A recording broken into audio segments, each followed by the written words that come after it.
पूरे देश में लगातार जो आंकड़े हैं तेजी के साथ बढ़ते नजर आ रहे हैं। 4 लाख से ज्यादा आंकड़े बीते 24 घंटे में सामने आए। लेकिन इससे भी बड़ी एक चुनौती देश के सामने ऑक्सीजन की है।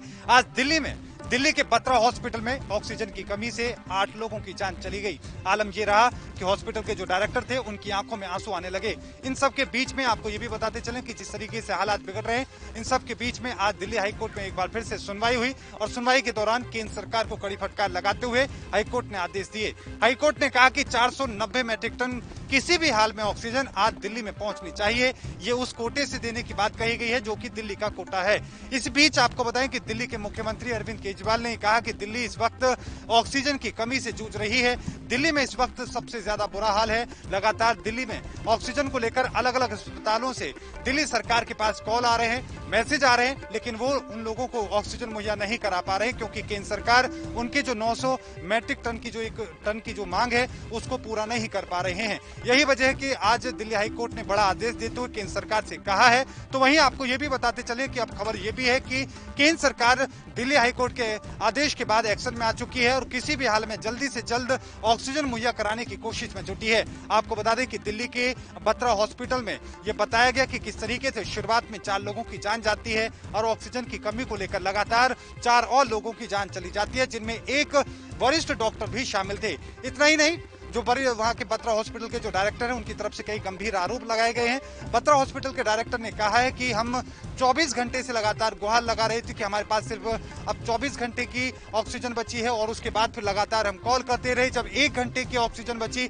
हमने SOS किया, दिल्ली सरकार को बताया, तमाम जो अथॉरिटीज हैं उन सब लोगों को बताया गया, लेकिन कहीं से किसी तरह का कोई रिस्पॉन्स नहीं आया। 1 घंटे के साथ साथ समय बीतता चला गया।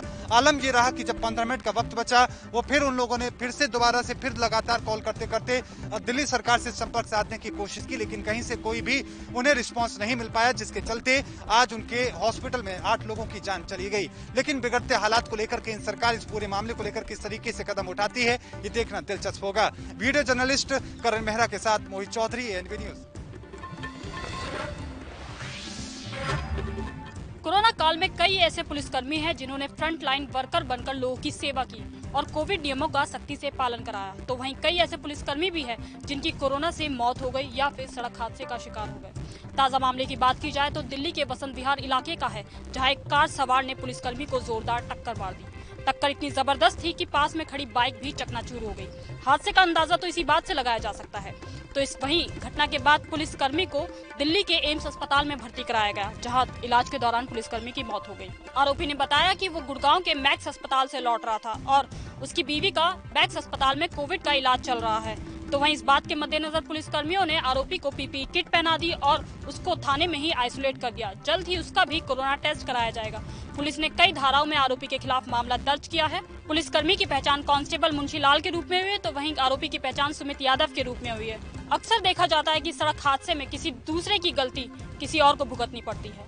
ANB के लिए अदिति विश्वकर्मा की रिपोर्ट। कांग्रेस अध्यक्ष सोनिया गांधी ने एक वीडियो संदेश जारी कर केंद्र सरकार को कोरोना से निपटने के लिए कुछ तरीके सुझाए हैं। केंद्र और राज्य सरकारों के लिए यह समय जाग जाने और कर्तव्य को निभाने का है। मेरा केंद्र सरकार से आग्रह है कि वे सबसे पहले गरीबों की सोचें और उनका पलायन रोकने के लिए हर एक परिवार के खाते में संकट खत्म होने तक 6,000 रुपए डालें। देश में कोरोना टेस्टिंग बढ़ाई जाए, दवाएं, ऑक्सीजन और अस्पतालों के युद्ध स्तर पर प्रबंध किया जाए। सारे देशवासियों के लिए कोरोना से बचाव के मुफ्त टीकाकरण का इंतजाम हो ताकि लोगों को बचाया जा सके।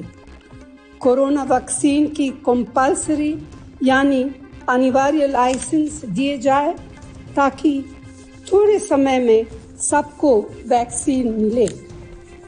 वैक्सीन की कीमत का भेदभाव बंद हो।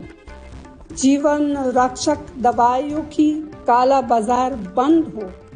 साथ ही सभी राजनीतिक दलों की सहमति से रणनीति बनाई जाने की मांग भी की है। सोनिया गांधी ने कहा कि सभी राजनीतिक दलों को सहमति से कोरोना से निपटने की रणनीति बनानी जानी चाहिए। उन्होंने कहा कि कांग्रेस पार्टी देश को कोरोना से बचाने के लिए केंद्र सरकार की ओर से उठाए जाने वाले हर कदम में साथ देगी। मौजूदा हालात इंसानियत को हिला देने वाला है। कहीं ऑक्सीजन की कमी है, कहीं दवाओं की अकाल, कहीं अस्पतालों में बिस्तर नहीं है। उन्होंने लोगों से अपील की कि यह परीक्षा की घड़ी है, एक दूसरे की मदद करें, जरूरत होने पर ही घर से बाहर निकले।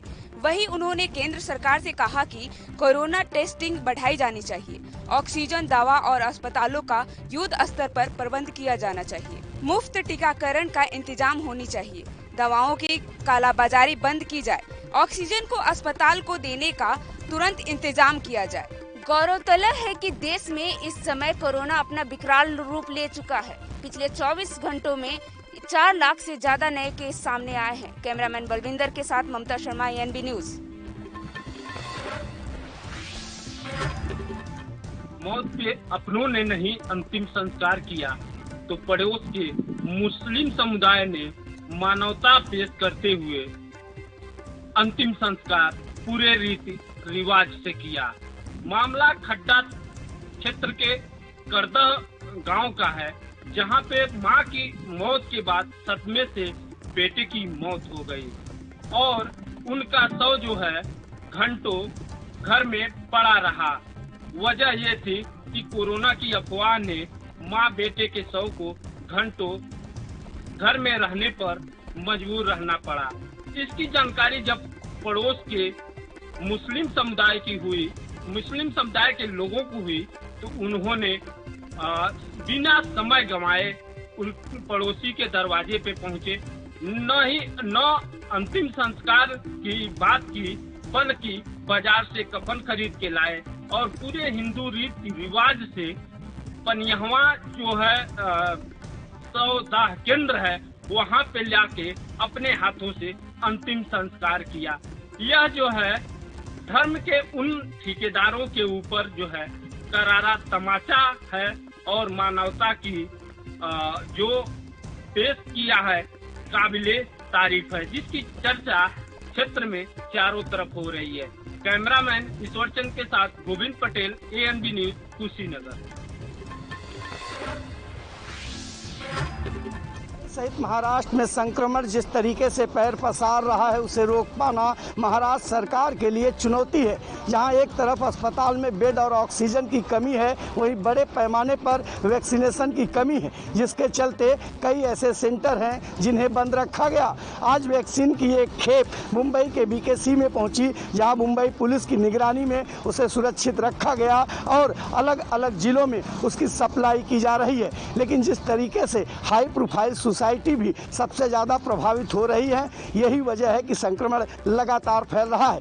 ठीक मेरे पीछे जो मानव स्थल बिल्डिंग है, इसमें महज 5 दिन के अंदर 27 लोग कोरोना पॉजिटिव पाए गए हैं। लगातार इस इमारत में पुलिस ने कैमरे के जरिए नज़र रखना शुरू कर दिया है। जिस तरीके से सप्ताह भर में हालात खराब हुए हैं, उसे देखकर मनपा भी इलाके में टेस्टिंग की मुहिम तेज कर दी है। जहां एक तरफ लगातार ऑक्सीजन और बेड की कमी से लोगों की मौत हो रही है, वहीं कोरोना संक्रमण काफ़ी तेजी से अपना पैर पसार रहा है।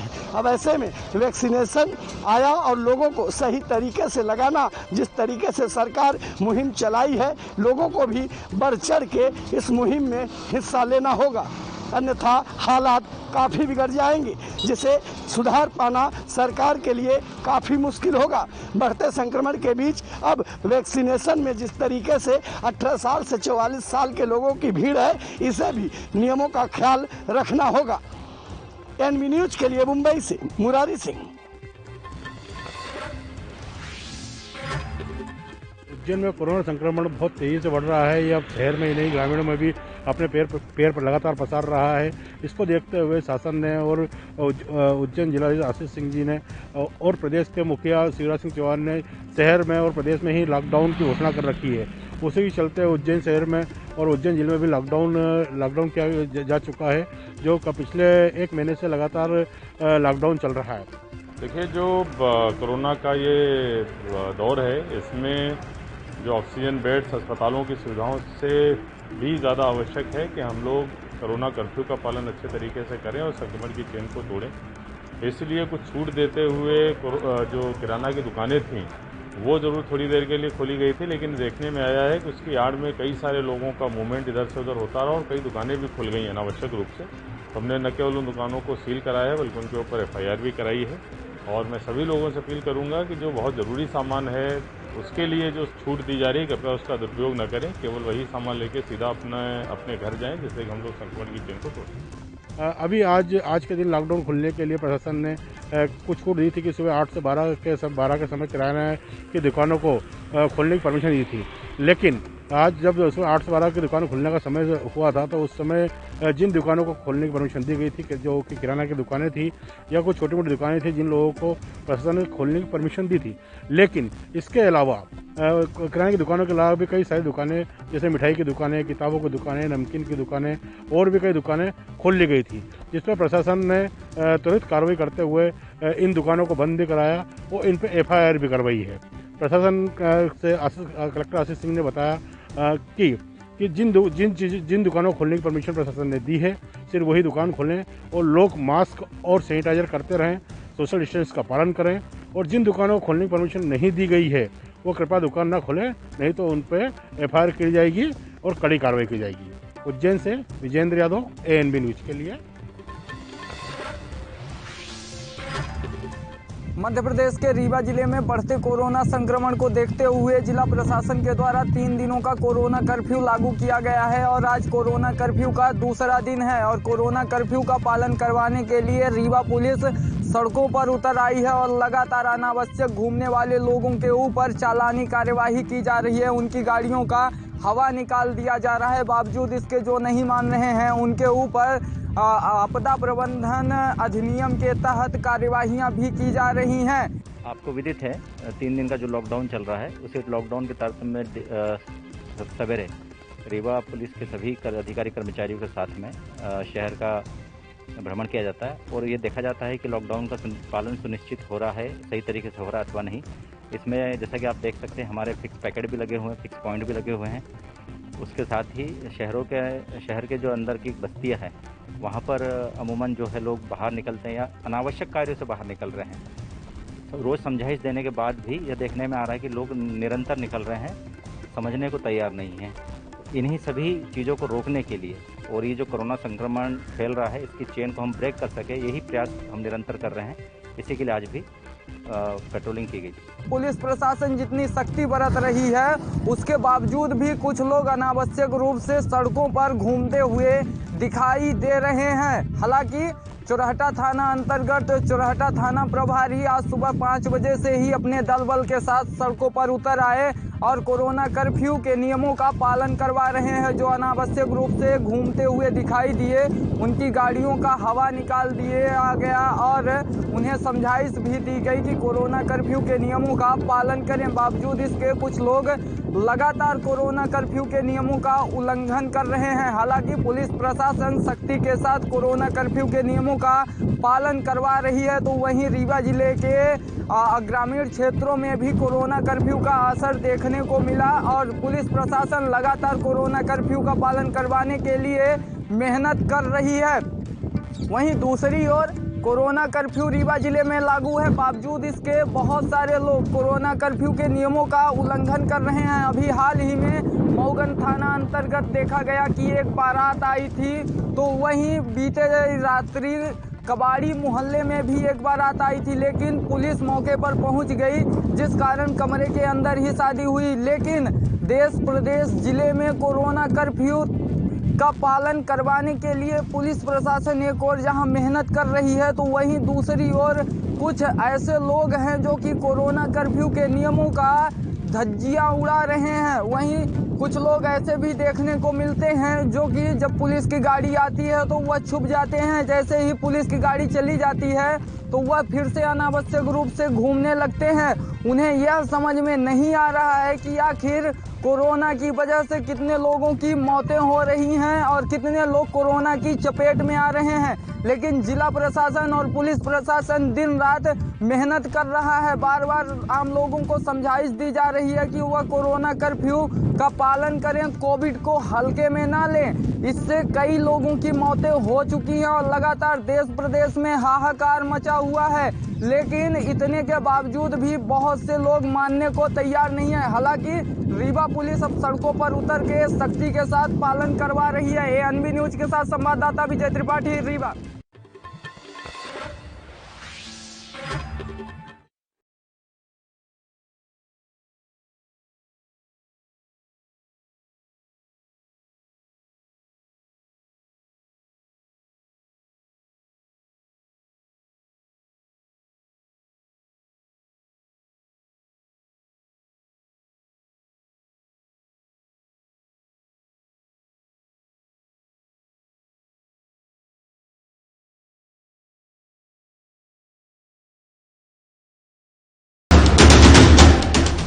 राष्ट्र धर्म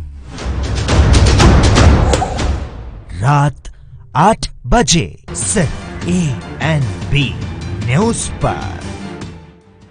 क्या आप दुबले पतले कमजोर हैं? आपकी सेहत नहीं बनती, भूख कम लगती है, वजन नहीं बढ़ता? दरअसल मेन बात खाना पीना खाना नहीं है, मेन बात है खाया पिया लगना। और अगर खाया पिया लगेगा ही नहीं तो सेहत बनेगी कैसे? इसलिए हमारी संस्था सन्यासी आयुर्वेदा ने एक ऐसी दवा बनाई है जो कि आपके पाचन तंत्र को, आपके लीवर सिस्टम को ठीक करने का काम करती है, ताकि आप जो भी खाएं उसका पूरे का पूरा निचोड़ आपके शरीर को लगे, आपकी भूख बढ़े, खाया पिया सही से लगे, नया खून बने, हड्डियों में जान आए, वजन बढ़े, ताकत बढ़े, चेहरे पर नूर आए और आप मोटे तगड़े खूबसूरत पर्सनैलिटी के मालिक बन जाएं। यह दवा पूरी तरह से आयुर्वेदिक होती है। इसका शरीर पर कोई भी साइड इफेक्ट, कोई भी नुकसान या दुष्प्रभाव नहीं होता।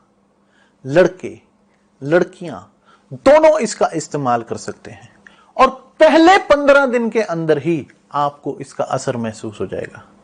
सिर्फ 650 रुपए की पूरे 1 महीने की दवा होती है और आप इसे घर बैठे 01145454545 पर फोन करके दवा मंगवा सकते हैं।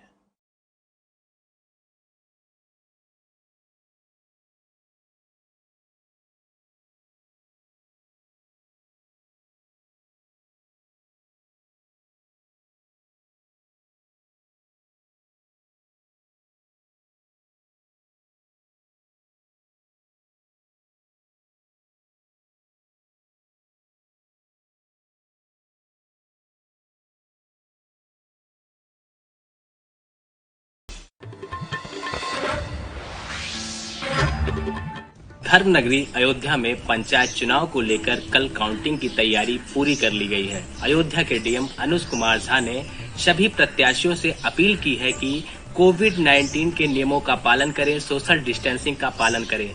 मतगणना काउंटिंग स्थल पर एक ही लोगों को जाने की अनुमति होगी, वहां पर भीड़ नहीं रहेगी और बिना पास वाले व्यक्ति जहां पर काउंटिंग स्थल बनाया गया है वहां इर्द गिर्द नहीं दिखेंगे। अगर कोई नियमों का उल्लंघन करता है तो उस पर महामारी अधिनियम के तहत केस भी दर्ज किया जाएगा। प्रथम चरण में रामनगरी अयोध्या में त्रिपंचायत चुनाव संपन्न हुआ था। उसके बाद कोरोना संक्रमण काफी तेजी से आंकड़ा देखा गया। अब देखने वाली ये बात होती है कि पंचायत चुनाव काउंटिंग के बाद रामनगरी की क्या स्थिति होती है। वीडियो पर्सन मोहित के साथ Gaurav Mishra, NB news channel Ayodhya.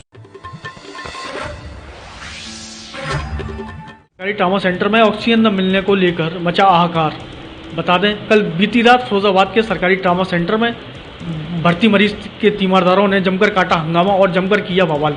बात कल देर रात फिरोजाबाद के सरकारी ट्रामा सेंटर की है, जहां भर्ती मरीज की पत्नी चीखती चिल्लाती रही और दर दर भटकती रही, लेकिन ऑक्सीजन की व्यवस्था उसको मुहैया नहीं कराई गई।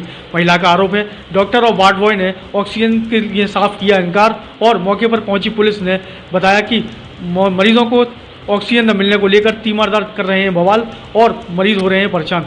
मौके पर पहुंची पुलिस ने मामले का जायजा लिया और मामले को शांत कराया। पूनम, आपके कौन भर्ती है? कौन सा हॉस्पिटल है? मेरा हस्बैंड है भर्ती। कौन से हॉस्पिटल में? ट्रामा हॉस्पिटल है सरकारी। ये पहले बताओ, आप लोग कुछ करो नहीं, खाली इंटरव्यू लेना है आप लोग। आप मुझे बताइए समस्या क्या है आपकी? मेरे पति को ऑक्सीजन नहीं मिल रही है। कितनी देर से? आध घंटा से ऊपर होने जा रहा है, पौन घंटा होने जा रहा है कम से कम। आपको रेफर किया गया था यहाँ से? हाँ, रेफर किया गया। कौन से वार्ड में? पता नहीं, आइसोलेशन के लिए बोला था। मरीज किए थे, एक मेरे भी पिता दिए। अब ये बताओ, मैं आइसोलेशन वार्ड में क्या कह दिया फिर वहाँ पे? उन्होंने ताला मार लिया और कह रहे हमारे पास बेड ही खाली नहीं है, ना ऑक्सीजन है। अब आपके पेशेंटों की हालत कैसी है? गंभीर है। चल के ना बिना ऑक्सीजन हमारे पास यहाँ बेड भी था, वो भी चला गया। उनकी 30 नंबर चले, अब बता बिना 30 में क्या होगा उनका? अब मैं कहाँ लेके जाऊँ? क्या बता, तुम लोगों का जहर इन लोगों को मार नहीं था तो यहीं पे इंजेक्शन लगा देते, उनको भी लगाते, हमको भी लगाते, कि मेरे बच्चों को भी जाके लगा देते। कैमरा पर्सन सूरज वर्मा के साथ साहिल खान, ANB न्यूज, फिरोजाबाद। 3 युवक गंगा नदी में नहाने गए थे, जहां तीनों युवक गंगा में डूब गए, उनकी मौत हो गई। बता दें कि लॉकडाउन का पालन न करते हुए मजा मस्ती करने गए गंगा नदी में नहा रहे थे। तीनों युवक का पैर फिसलने से काफी गड्ढे में जाने से डूब गए, जहां तीनों की मौत हो गई। गोताखोर की मदद से 2 बॉडी निकाल ली गई। एक युवक की बॉडी अभी तलाश की जा रही है। बता दें कि गांव में घर वालों में कोहराम मचा हुआ है। काफी पुलिस बल के साथ वहां पे तैनात है। अभी तक एक बॉडी नहीं मिली। गांव में कोहराम मचा हुआ है। घर से आए यहाँ स्नान करने के लिए, गंगा जी में नहाने के लिए जी, और उसके बाद में नहाते रहे और इनका हमें लग रहा है कि पैर फिसल गया जी। पैर फिसलने की वजह से ये जो है गहराई में चले गए, जिसकी वजह से इनको तैरने नहीं आता था, फिसल गया पैर और ये डूब गए। कितने लोग थे सर? ये 3 लोग थे। अभी कितनी लाशें प्राप्त हुई? अभी 2 लाशें प्राप्त हुई हैं, एक अभी हम खुजवा रहे हैं, दिखवा रहे हैं। लेकिन सर आए दिन ये हादसा होता रहता है, आखिर सुरक्षा के कोई इंतजाम या ऐसा कुछ बैरिकेटिंग वगैरह? नहीं, बैरिकेटिंग वगैरह हम लोग करते हैं, बैरिकेटिंग कराए भी थे, लेकिन ये लोग जो है बहाव की वजह से जो है जी कुछ कभी का मतलब बह भी जाती है, और इनको आकर के हम लोग बताते भी हैं जी जी इसके आगे मत जाइए, गहराई है, लेकिन ये लोग जो है कि मानते भी नहीं है, जबकि उस पार ही है, इस पार नहीं, उस पार गाड़ी खड़ी किए थे जी जी। गंगा जी उस पार गाड़ी खड़ी किए थे और उधर ही जाके नहा रहे थे। मतलब अमान अहमद, ANB न्यूज, कौशाम्बी। उत्तर प्रदेश के जनपद मैनपुरी के थाना कुर्रा क्षेत्र ग्राम कुटिया में एक दिल दहलाने वाली घटना को अंजाम दिया गया, जहां पर एक विधवा महिला को कुल्हाड़ी से काटकर निर्मम हत्या कर दी गई। वहीं मृतका के पति 2014 में बीमारी के चलते मौत हो गई थी। मृतका अपने बच्चों के साथ जीवन यापन कर रही थी। वहीं परिवारजनों का आरोप है कि आए दिन मृतका के साथ कहासुनी होती रही थी।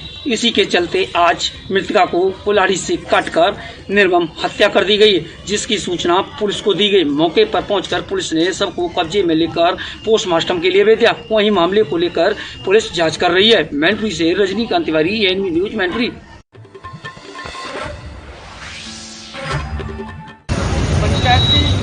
जिला पंचायत चुनाव के 4थे चरण का मतदान खत्म हो चुका है और कल 2 मई को मतगणना होनी है। उसको लेकर प्रशासन पूरी तरह मुस्तैद हो चुका है। वहीं प्रशासन के द्वारा मतगणना स्थलों पर भारी संख्या में भीड़ रहेगी। वहीं 222 टेबलों पर पूरे जनपद की मतगणना होगी, उसको लेकर प्रशासन पूरी तरह मुस्तैद हो चुका है। वहीं प्रत्याशियों को कोविड-19 की जांच होने के बाद ही मतगणना में प्रवेश दिया जाएगा। वहीं चुनाव आयोग के आदेश के अनुसार अगर कोई भी प्रत्याशी जीतता है तो वो कोई जुलूस नहीं निकालेगा। इसके लेकर प्रशासन के द्वारा रोक लगाई गई है।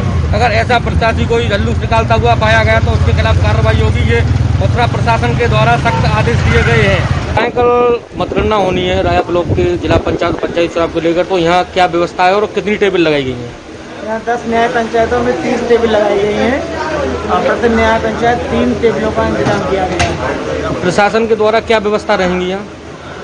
प्रशासन द्वारा जो कोविड के नाम दिए गए हैं कि उनको फॉलो कराना है और 200 मीटर दूरी प्रत्याशियों के वाहन वगैरह खड़े होंगे और एजेंट के अलावा और कर्मचारी अधिकारियों के अलावा कोई भी परिसर में नहीं आएगा।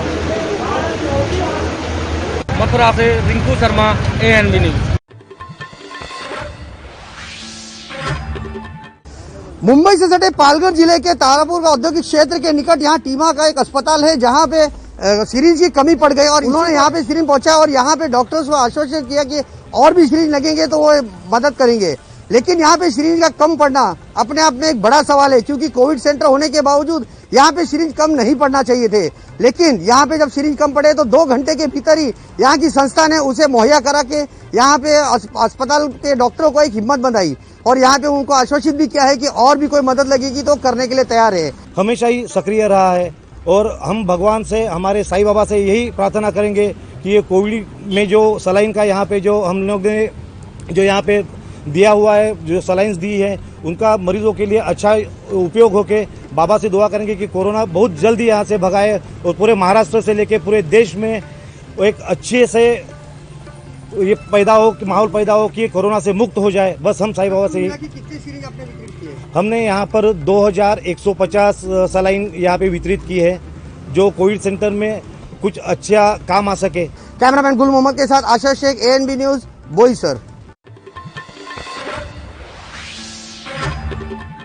मुंबई सहित पूरे महाराष्ट्र में जहां महाराष्ट्र दिवस मनाया जा रहा है, वहीं मुंबई की मेयर किशोरी पेडनेकर और शिवसेना सांसद अरविंद सावंत ने मुंबई की बेकिसी में वैक्सीन ड्राइव का आज शुभारंभ किया।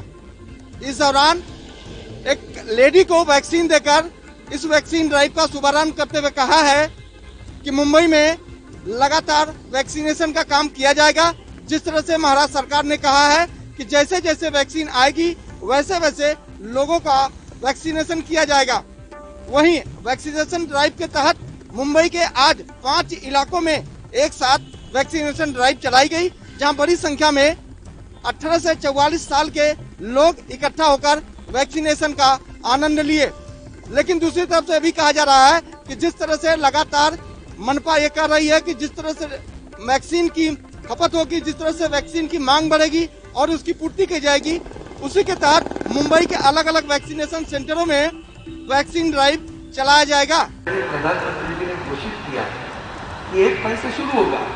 अब 1 मई से शुरू होगा तो उसके लिए हमारा टीका भी उपलब्ध होना चाहिए। आज टीका हमारे पास सिर्फ 3 लाख है। आदरणीय मुख्यमंत्री उद्धव जी ठाकरे साहब ने कड़ी जब संबोधित किया तो बताया कि हमारे पास 3 लाख उपलब्ध है और केंद्र की सरकार ने आने वाले महीने में 18 लाख और वैक्सीन देने की, टीका देने की बात की है। अब रही वो 18 लाख कब मिलेंगे उसकी तारीख नहीं दी है, लेकिन 1 मई घोषित किया था। आज का महाराष्ट्र दिन भी है और कामगार दिन को सोचकर आदरणीय मुख्यमंत्री जी ने सोचा कि आदरणीय प्रधानमंत्री जब हमें आह्वान किया है तो शुरू क्यों न करें। जो भी है तो शुरू करना है, रुकना नहीं है और इसलिए आज शुरू कर दिए है। जैसे जैसे टीका हमें उपलब्ध होगा वैसे वैसे टीकाकरण का टीका उत्सव मनाएंगे। कैमरा पर्सन विनय सिंह के साथ मस्कर सोनी, NB न्यूज, मुंबई।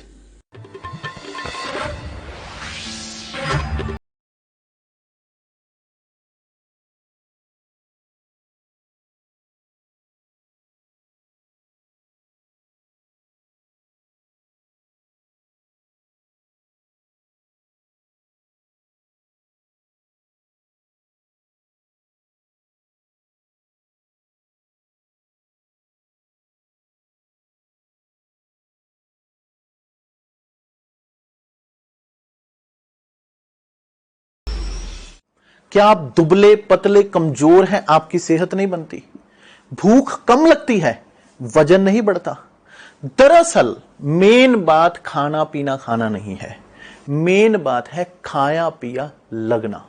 और अगर खाया पिया लगेगा ही नहीं तो सेहत बनेगी कैसे?